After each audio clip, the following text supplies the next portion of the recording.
Eu preguei este sermão aqui no dia 16/11/2014, onde nós falamos sobre essa perspectiva. Contudo, hoje eu vou fazer uma abordagem um pouco diferente, mostrando como Cristo está presente nesse livro de Esther.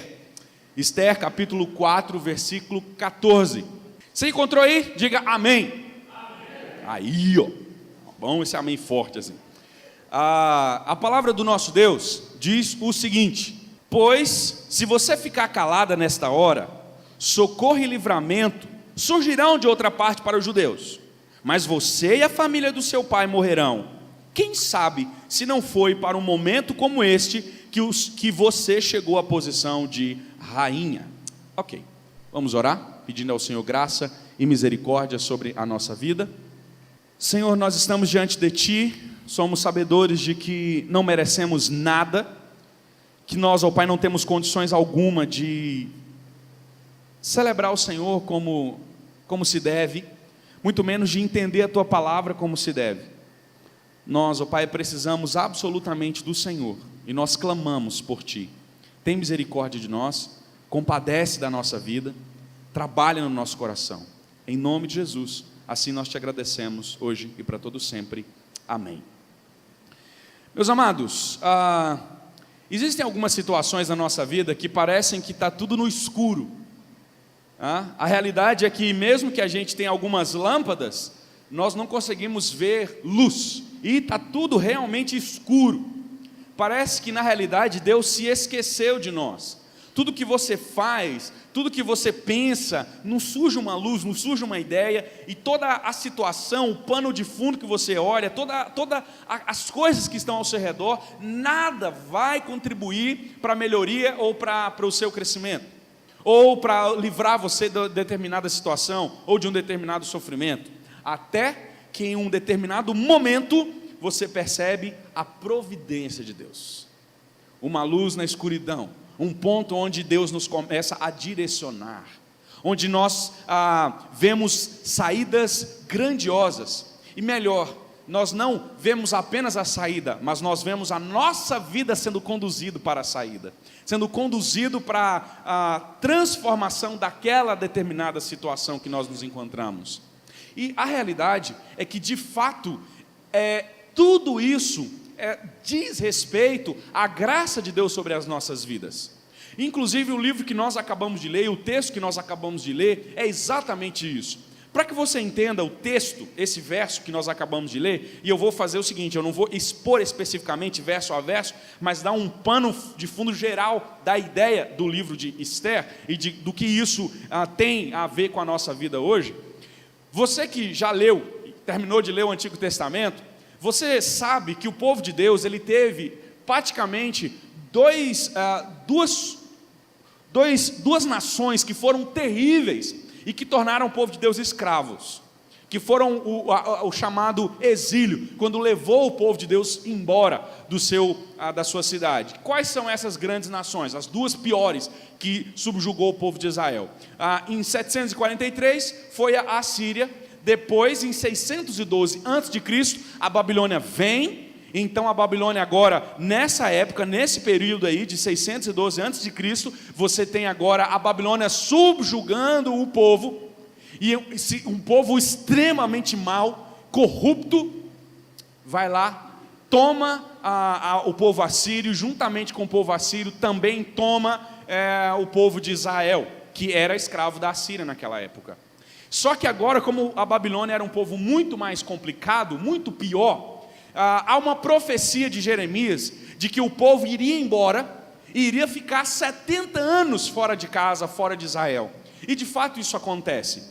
Jeremias sofre muito porque os profetas estavam dizendo: não, isso vai passar, isso vai ser 2, 3 anos, isso vai acabar. E 605, a Babilônia leva o povo para Nínive, leva o povo para a capital, e agora o povo de Deus é levado embora. Fica só os mais pobres, o rei Jeoaquim é levado embora. Contudo, eles tentam fazer umas alianças com o Egito, e isso obviamente não dá certo, porque a Babilônia vem e arrebenta tudo. É também nesse período em que há a destruição total do templo, juntamente com a destruição total de Jerusalém. Foi exatamente na época da Babilônia, onde o templo de Salomão, que Salomão havia construído agora, é destruído completamente e o povo é levado embora. Mas os 70 anos previstos por Jeremias estão chegando ao final. E próximo ao final, vem um outro povo ainda maior do que a Babilônia e conquista a Babilônia naquele famoso ato onde Daniel revela o que está sendo escrito por uma mão numa parede. Está ali o rei da Babilônia bebendo, pega as taças do templo e faz e bebe em homenagem aos deuses de barro e de pedra. Então de repente ele vê algo escrevendo na parede. Então nesse dia Daniel é chamado e interpreta ali aquilo que estava sendo escrito na parede, e a interpretação era que o rei da Babilônia morreria naquele dia e que o reinado seria destruído. Naquele dia, a Pérsia passa por debaixo do rio e conquista o povo babilônio. Nesse momento, nós temos agora, no ano de 539, entre 539 e 538, sendo o primeiro ano do reinado, em que Daniel agora é colocado como governador, como gestor de toda a Pérsia. E nós temos nesse momento, e agora o povo de Deus está sobre o domínio persa. Só que agora, como Deus havia prometido libertar o povo, o que nós temos? Deus o povo persa não é como o povo babilônio, não é como o povo mau da Babilônia, mas agora o povo da Pérsia começa a levar o povo de volta para Jerusalém. Por quê? Porque aqui no ano de 538, 537, se completa os 70 anos previstos por Jeremias. Então o povo volta, a primeira leva, o primeiro grupo volta em 537. Antes de Cristo. Então, nessa situação, nesse contexto, em que o povo ainda era sujeito à Pérsia, mas não é mais uma escravidão terrível, o povo tinha vivido uma escravidão terrível, escravidão de morte, coisas complicadas, mas agora o povo tinha passado por isso. A Pérsia era um povo muito mais amável, pelo menos com relação a essa questão, já havia voltado o povo. Nesse período, nós temos agora, no ano de 486, um rei chamado Assuero ou Xerxes, que é um outro nome para o mesmo rei. Nesse ano, esse homem é instituído como rei. Esse homem ele é instituído como governador geral de todas as províncias, e é isso que você tem aí no capítulo 1, versículo 1, que diz assim, foi no tempo de Xerxes que reinou sobre 127 províncias, desde a Índia até a Etiópia. Ou seja, o texto começa situando exatamente aí. Foi nesse tempo, nesse período, nessa situação, é que surgiu toda a história do livro de Esther. Então você tem exatamente esse ponto aí. E o que está acontecendo aqui? Qual é a ideia que está acontecendo conforme o texto vai nos dizendo aqui? O rei Assuero tinha uma mulher chamada Vasti, belíssima. E eu quero que você agora vai percebendo como Deus vai trabalhando toda a história. E o rei Assuero era um rei que gostava de dar festas e banquetes. E ele faz isso. Ele convoca todo mundo e dá um grande banquete. De um lado o rei está dando banquete para os homens, e de outro lado a Vasti está dando banquete para as mulheres. E depois de uns certos dias, cerca de 6, 7 dias para frente, 8 dias para frente, 7 dias, nós temos um ato que mudou toda a história do povo judeu. Um ato que absolutamente transformou a nação de Israel. De repente, dá na cabeça daquele homem chamar sua esposa, para mostrar, com a coroa real, para mostrar ao povo quão bela era ela. Só que dá uma doida na mulher, e o que ela faz? Não vai. Gente, isso é extremamente, é um ato extremamente incomum. Não tinha uma probabilidade, era quase que improvável, impossível que isso acontecesse. Mas aconteceu. Ela toma uma decisão e diz simplesmente que não vai. E com esse ato de não ir, parece que é algo à toa, que é apenas a desobediência de uma mulher, mas nós vamos percebendo que na realidade não é a desobediência de uma mulher, mas é a ação do Deus da história, costurando todas as coisas. Então de repente o rei fica extremamente irado e recebe o conselho de que ele então deveria isolar a sua mulher, e para que ela nunca mais pudesse chegar à sua presença, e é isso que o rei Assuero faz. Contudo, passa-se o tempo, e o que acontece agora? O rei lembra que ele estava solteiro, e isso entristece o coração dele. Por isso, o que Assuero resolve fazer? Ele conversa com seus conselheiros, e ele então tem um bom conselho, e o conselho é, escolha mulheres virgens dentre o povo, e aquela que o rei se agradar, coloque-a como rainha no lugar de Vasti. Olha como Deus vai começando a costurar a história aqui. E isso de fato acontece. Mas tem algumas coisas que vai acontecendo no capítulo 2, por exemplo. O texto no versículo 5, eu quero que você vá acompanhando aí, que eu vou citando alguns textos para você entendendo a costura que é feita aqui por Deus. O texto diz no versículo 5, capítulo 2, versículo 5: Nesse tempo vivia na cidade de Suzã um judeu chamado Mardoqueu, da tribo de Benjamim, filho de Jair, neto de Simei e bisneto de Quis. Ele fora levado de Jerusalém para o exílio por Nabucodonosor. Nabucodonosor era rei da Babilônia, o texto diz, entre os que foram levados prisioneiros com Jeoaquim, rei de Judá. Então observe, eles foram levados para lá.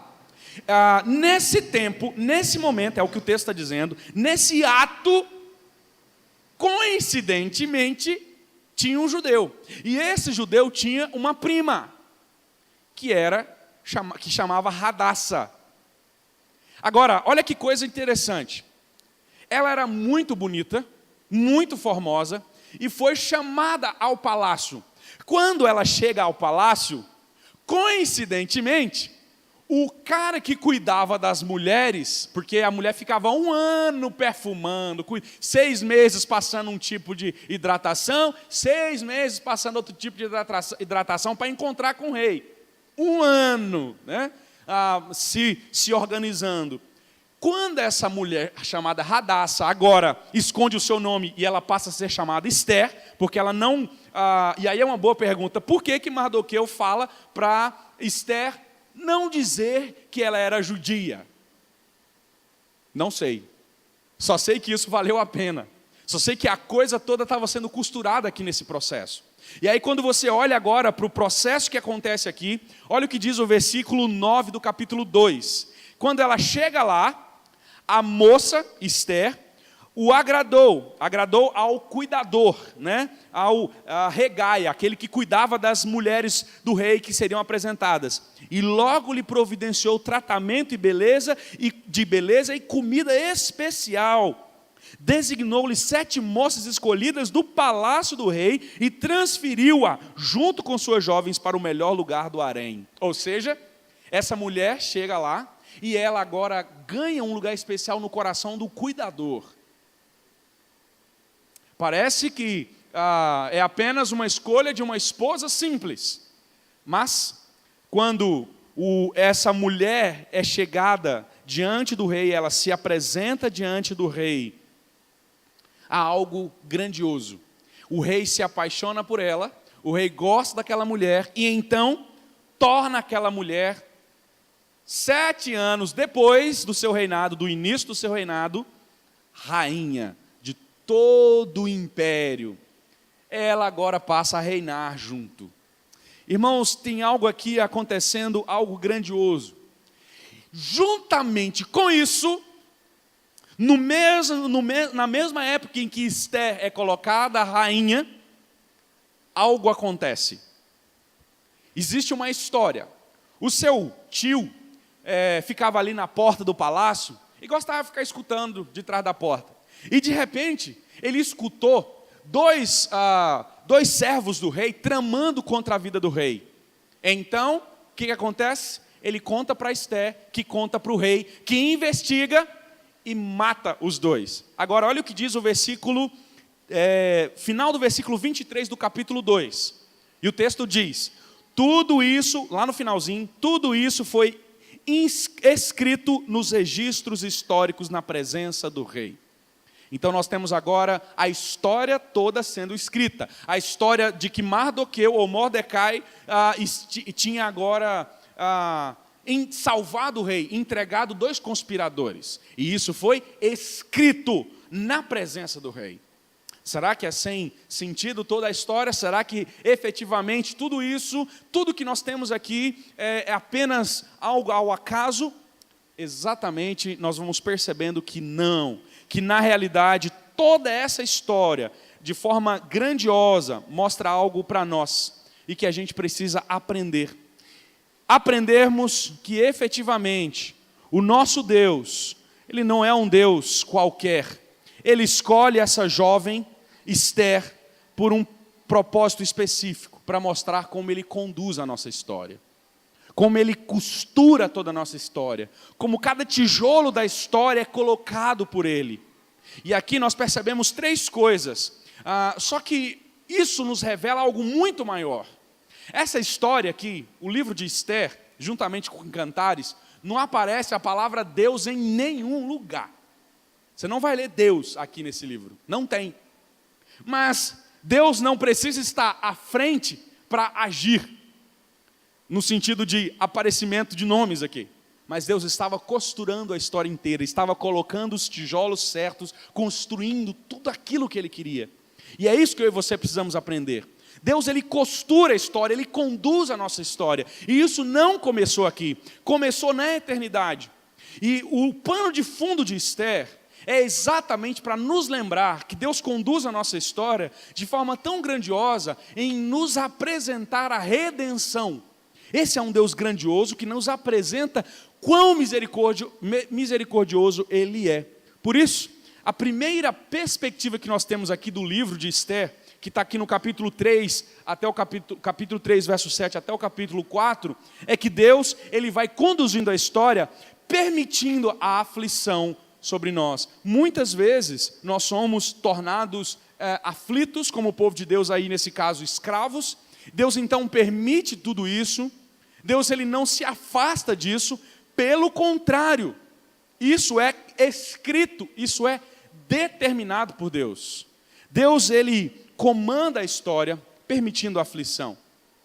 Quando nós olhamos para essa história, para o livro de Esther, capítulo 3, versículo 7, o texto diz assim, versículo 6 e 7, diz assim: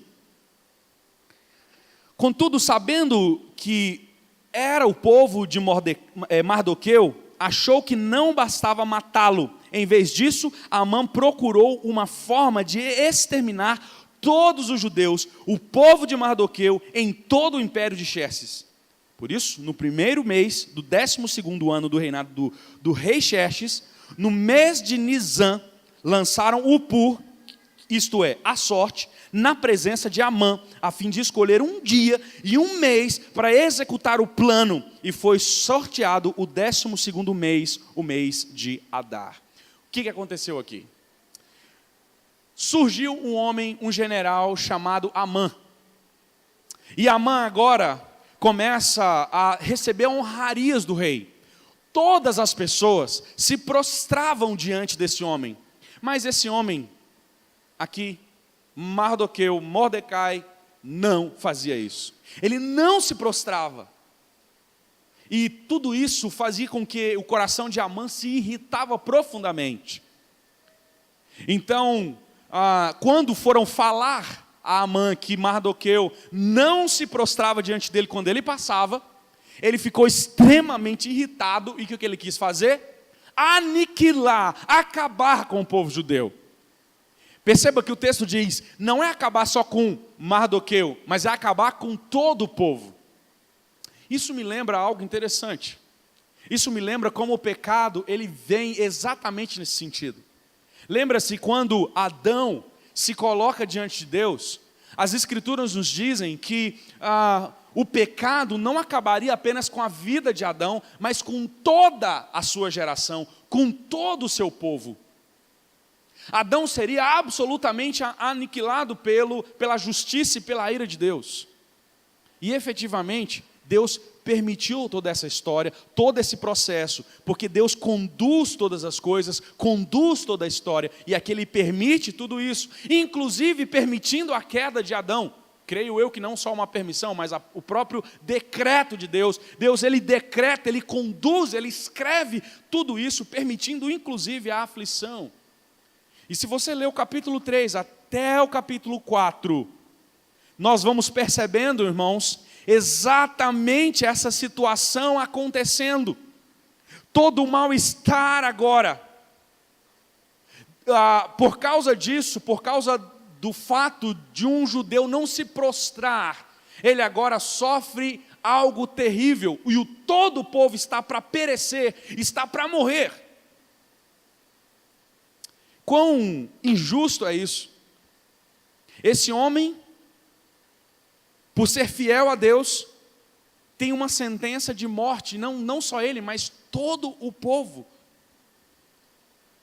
E Amã faz uma trama, engana o rei e faz um decreto assinado com o anel do rei. Isso quer dizer que não podia ser revogado, não tinha jeito. A sentença era certa, assim como o nosso pecado. Assim como o nosso pecado efetivamente nos aniquilaria, assim como o pecado efetivamente, de forma decretiva, sem revogar, aniquilaria a raça humana. Mas algo acontece.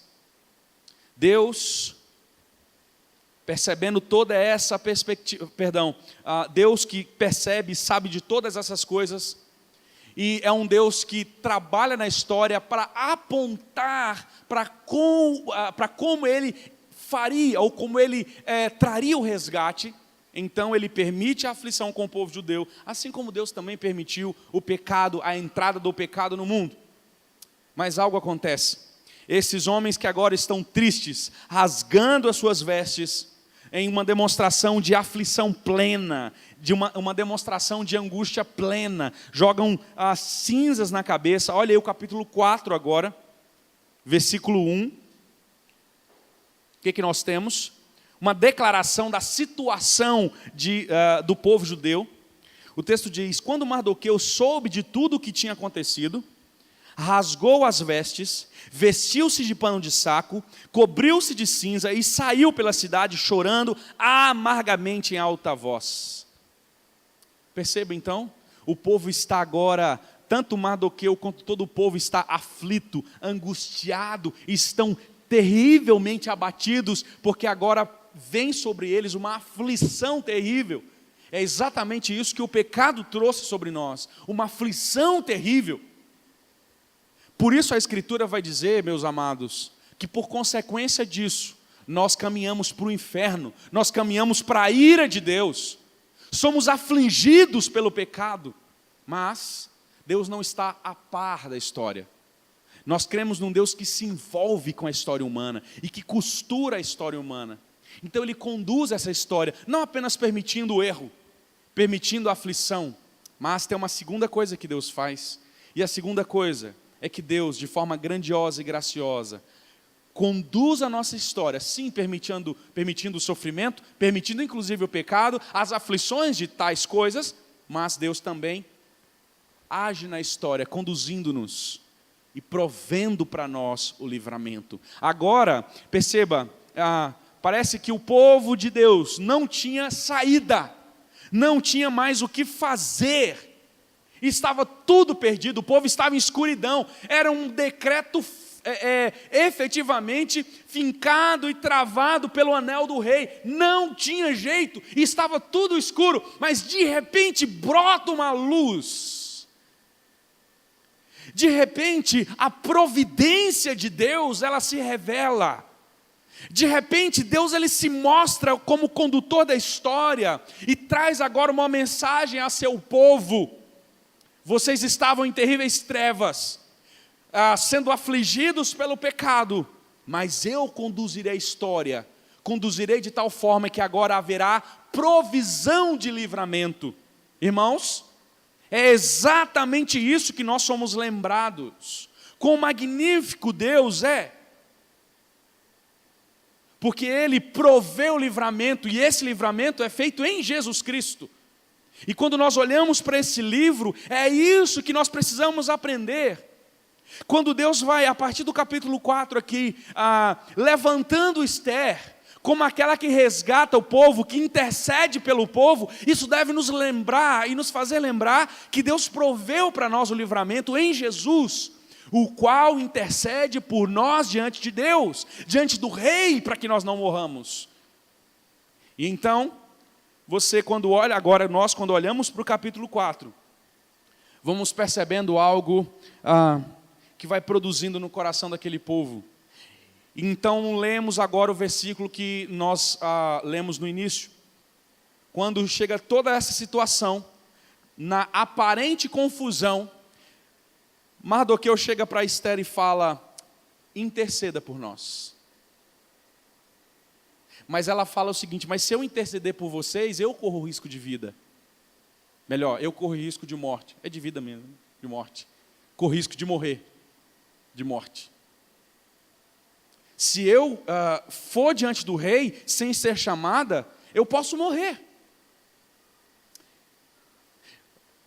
Esther seria morta. Esther estava correndo o risco agora de sofrer coisas terríveis, porque ela queria interceder pelo seu povo. Mas, amados irmãos, é exatamente isso que Jesus faz e sofre. Ele desce à terra e ele assume todo o risco, ele assume toda a dor. Ele é aquele que efetivamente vem para ser o intercessor entre nós e Deus, entre nós e o Rei. Ele é aquele que nos liberta, que transforma a nossa vida. E, meus queridos, quando nós olhamos para esse texto, a rainha Esther resolve, em um ato de extrema tristeza, de demonstração da sua angústia, de demonstração da sua humilhação, ela resolve fazer um jejum. E ela não só faz o jejum, ela convoca todo o povo de Deus para fazer o jejum. Por quantos dias? Versículo 16 do capítulo 4. Ela resolve fazer um jejum por 3 dias. 3 dias de silêncio absoluto. 3 dias de luto. 3 dias de dor. 3 dias em que eles ficariam em plena escuridão, em plena escuridão de fome, eles não comeriam, eles se vestiriam de panos de saco. Isso me lembra algo interessante. Porque na vinda de Cristo, quando Cristo ele se coloca como mediador, para que toda a graça pudesse acontecer, para que o amor dele pudesse acontecer, ele morre e passa por 3 dias de escuridão e silêncio. A morte de Cristo, ela efetivamente dura também aqui 3 dias. 3 dias de silêncio, 3 dias de solidão, 3 dias de preparação, em que Cristo estava sendo ali moído e preparado, para que efetivamente pudesse ser o provedor, o mediador, o intercessor. Então ele passa 3 dias, para que ele então se levante como o nosso mediador, para que ele se levante como o nosso intercessor, para que ele se levante como aquele que nos resgataria. E nós vemos a continuação dessa história, exatamente isso que acontece. Essa mulher então, ela é orientada pelo próprio Deus, ela agora é levada a interceder pelo povo. Mas no meio dessa história, tem mais um ponto que Deus trabalha. Se você ler o capítulo 5 e 6, você vai perceber o seguinte: Amã, muito indignado com Mardoqueu, resolve fazer uma forca para ele. Resolve aniquilar. E como que quase certo, ele faz uma forca de 20 metros de altura, para no dia seguinte ir lá pedir o rei a cabeça de Mardoqueu. Então Amã faz, está tudo e absolutamente decretado. As coisas estão absolutamente levadas agora para a morte daquele homem e do povo. Na noite em que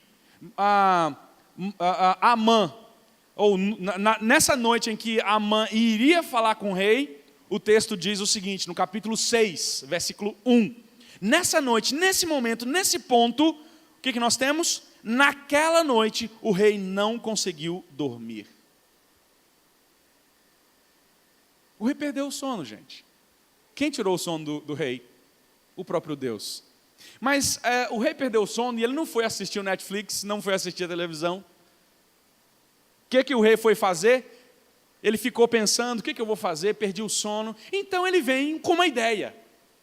E a ideia é, leia para mim os atos dos livros registrados, os registros dos livros aqui. Eu quero escutar uma história, eu quero ver o que está acontecendo. Deixa eu rememorar, deixa eu relembrar tudo o que está acontecendo.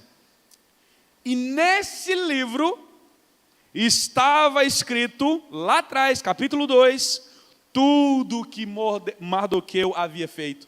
E como ele tinha livrado o rei. E sabe o que acontece? Vem uma pergunta e dizendo o seguinte. O rei diz assim, interessante, o que se fez com esse homem? Esse tal de Mardoqueu que salvou a vida do rei. E aí então disseram a ele, não fizeram-se nada. Enquanto essa conversa está rolando, o rei pergunta, quem está aí no palácio? Ele está querendo saber que chefe, que autoridade estava no palácio.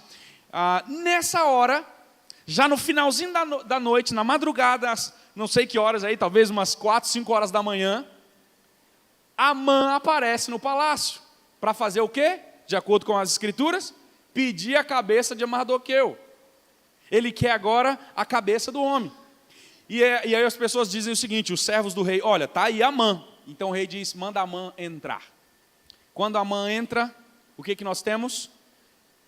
O rei pergunta para Amã, o que faz-se a um homem a quem o rei quer honrar? Amã disse, quem que o rei quer honrar? É eu, certeza. O rei já me colocou em mais alta posição. Ele já me colocou em um momento grande. Então ele quer me honrar. Então ele tem aquela ideia fabulosa, dizer, olha, pega a sua capa, coloca o seu anel no dedo, pega um cavalo e pega os seus oficiais e vai andando na cidade dizendo, assim se faz ao homem a quem o rei quer honrar. Então o rei, contrariando todas as expectativas daquele homem, Amã, diz, faça assim, sem omitir nada do que você disse a Mardoqueu. Ele deve ter tido um piripaque, ele deve ter gelado a mão, o cabelo, deve ter ficado vermelho, branco, azul, amarelo, naquela hora. Mas esse ato é um ato de providência, é um ato de graça e de glória. Não é uma historinha de novela, é uma história que revela como Deus ele providencia o livramento em meio à morte. Então, esse homem ele faz tudo isso, mas algo ainda acontece. Deus faz toda a reviravolta daquele que estava para morrer, daquele que tinha a morte decretada, agora passa a ser honrado, passa a ser colocado como chefe, e é isso que efetivamente acontece. Quando nós lemos o capítulo 7, aquele homem que tentou acabar com a vida do Mardoqueu e dos judeus, sabe o que acontece? A rainha intercede pelo povo.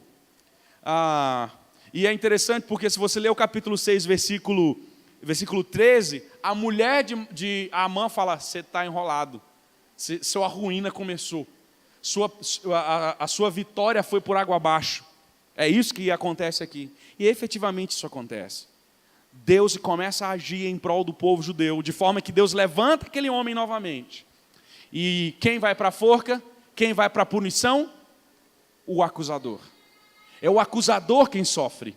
É o acusador agora quem é punido com a morte. Amados, Deus levantou uma libertadora. Deus levantou alguém que pudesse interceder pelo povo, assim como Deus levantaria o seu filho, e assim fez. Ele providenciou o livramento.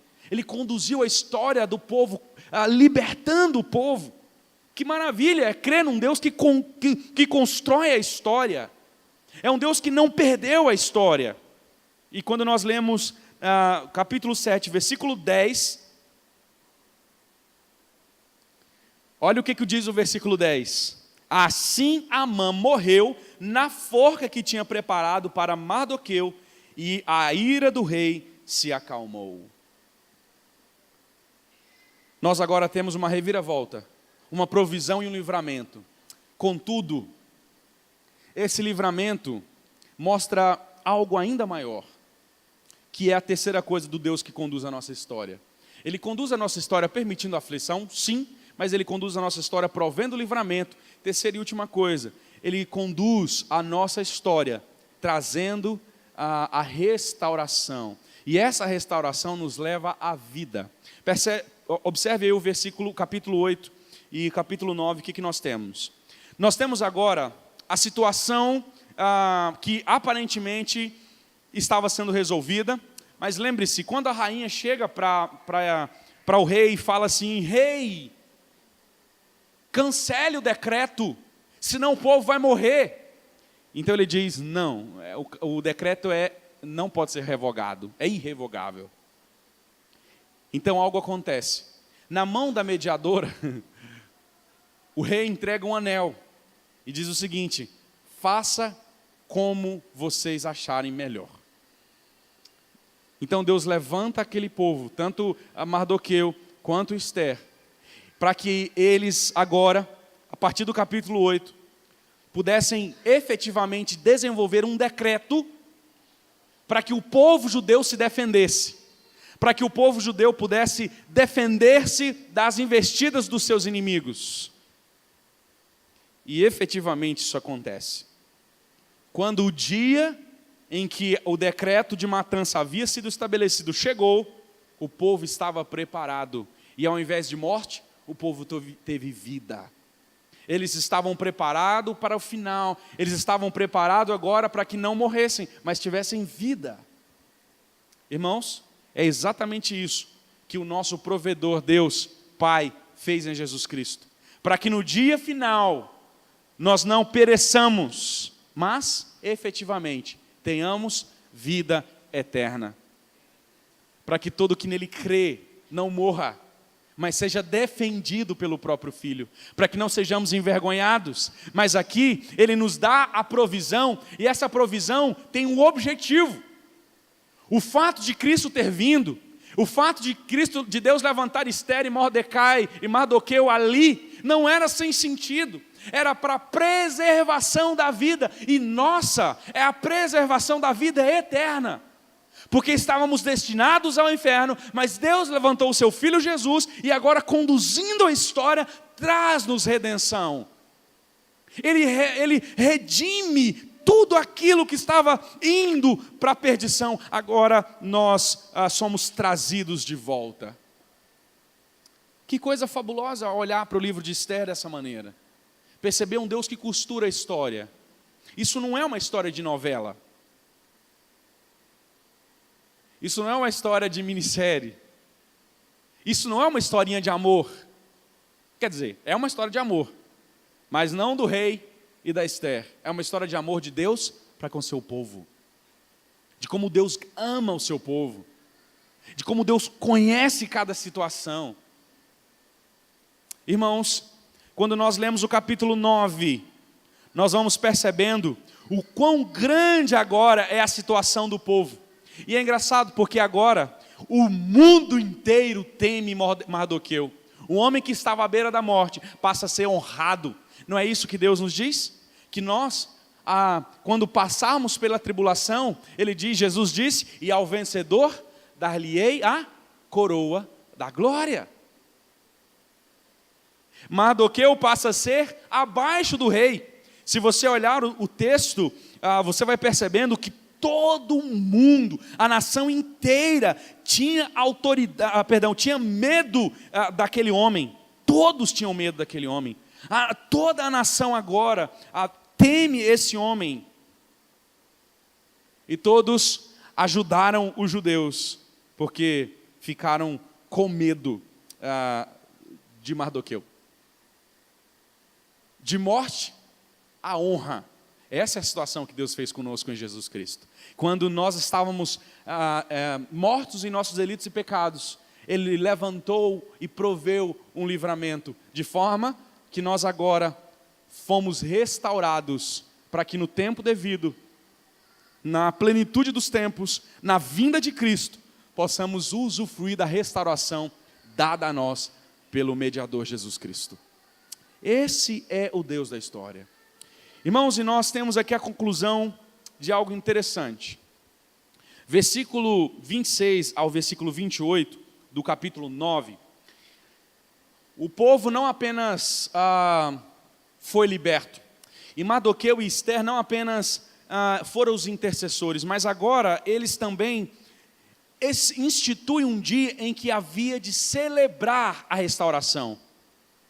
Eles deveriam sempre celebrar esta restauração. Olha o versículo 26.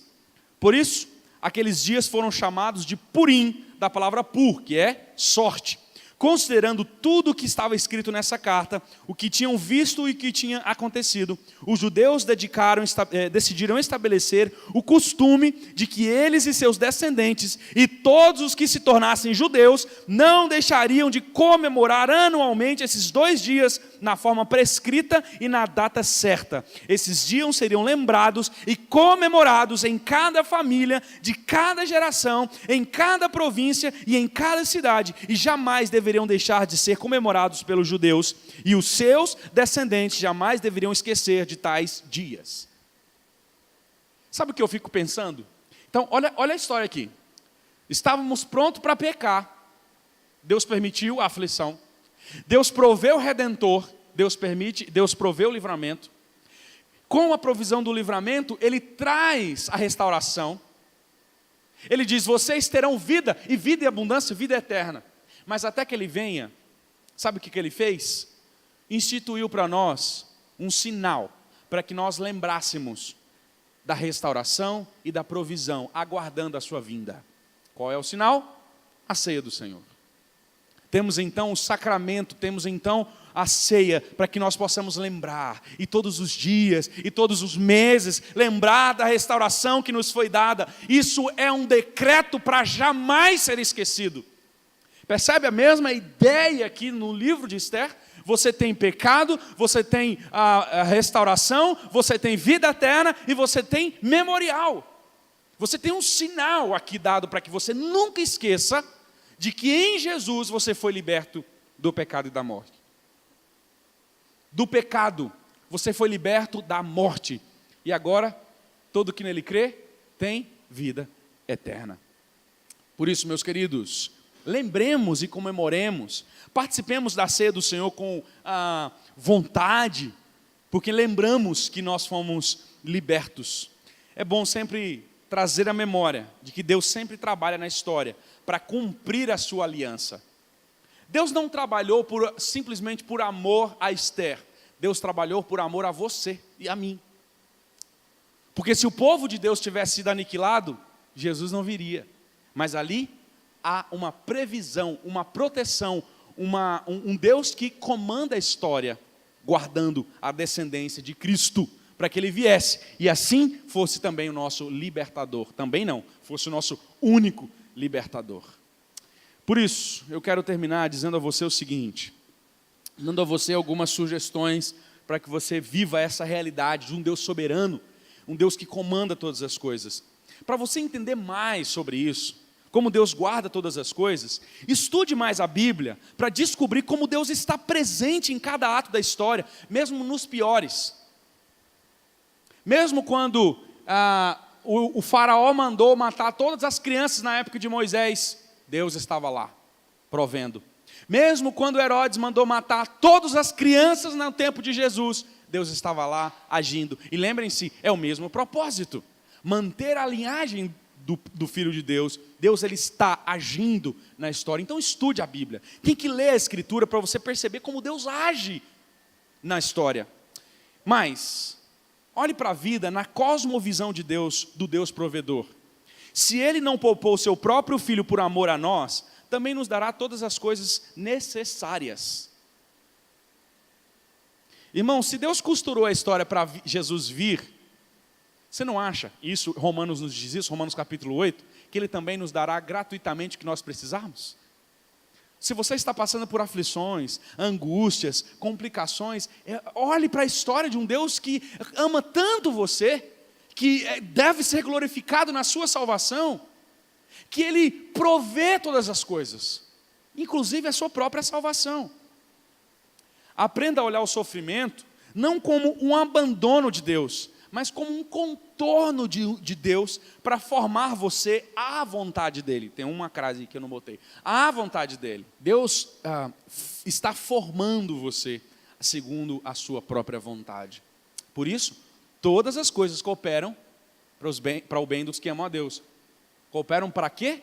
Para você ficar bem, rico? Não, para você ser formado conforme a vontade de Deus. Por isso, seja sempre grato a Deus, porque Ele conduziu nossa história para recebermos o seu perdão em Jesus. Você precisa agradecer muito, mas muito, porque você foi perdoado, senão você estava no inferno. E se você ainda não creu em Jesus, é para lá que você está indo. Por isso, entregue sua vida nas mãos de Cristo Jesus. Foi através dele que o Pai decidiu continuar a nossa história. Então, toda vez que você lê o livro de Esther, olhe e lembre-se como Deus te livrou da condenação do pecado, como Deus te deu vida eterna. Por isso, corra para Jesus. Não fica apaixonado pelo relacionamento do rei e da Esther, porque não é isso. O ponto central aqui é Cristo e como Deus conduz toda a história. Por isso eu quero orar nessa noite, para que Deus possa trazer ao seu coração a segurança de que Ele é condutor da história. Se você tem passado por aflições e angústias, Ele está na condução, Ele está no comando, Ele não abandonou você. Ele nunca abandona todas as coisas, e por piores que elas vão ficando, está descrita e determinada pelas mãos do Deus soberano. Eu queria que você colocasse seu coração diante do Senhor, que nós orássemos, pedindo a graça de Deus sobre a nossa vida. Vamos orar? Obrigado, Senhor, pela oportunidade que nós temos de olhar a Tua palavra, de ler, de entender. Obrigado pelo livro de Esther, que apesar de não ter a palavra Deus, o Senhor está aí absolutamente presente, esteve ali conduzindo toda a história, revelando-nos que um dia o Senhor traria também libertação para o seu povo através de Jesus, o que o Senhor fez efetivamente, e por isso nós te celebramos. O Senhor é o Deus que conduz a nossa história eterna, a nossa história de salvação, mas o Senhor conduz, por causa disso, cada atitude da nossa vida. As tribulações que nós passamos, as adversidades que nós temos, são todas essas conduzidas pelo Senhor, para que nós possamos ser formados à luz da Tua vontade e do caráter de Cristo. Por isso, nos dê alegria quando passarmos por provações, nos dê fé para que possamos ser sábios e direcionados pela Tua vontade. Continue a conduzir a história da nossa vida, para que nós parecemos com o Teu Filho Jesus. Continue a delinear a nossa vida. Seja como for, que tudo seja feito para a honra, glória e majestade do Teu nome. Porque o Senhor é o Deus que comanda e conduz toda a história. Assim, nós te adoramos, hoje e para todos sempre. Amém.